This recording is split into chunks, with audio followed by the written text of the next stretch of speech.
Hello and welcome to this setup and customization video for SecureDrive BT. In this video, we will be covering how to enable two-factor authentication. Let's get started. Two-factor authentication allows the user to better protect their data by requiring two methods of verification to access the drive. To enable two-factor authentication, open the app and unlock your drive. Once the drive is unlocked, tap the drive name to enter the settings screen.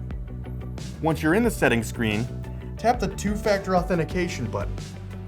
Next, click Continue. Now enter your phone number and click Continue again. You will confirm your mobile number, and you will then receive a text message with a 6-digit verification code. Enter this code into the app and click Continue. Your two-factor authentication is now enabled. Thank you for watching this video tutorial. If you still have questions, give us a call toll-free at 1-800-875-3230 or visit our website at www.securedrive.com.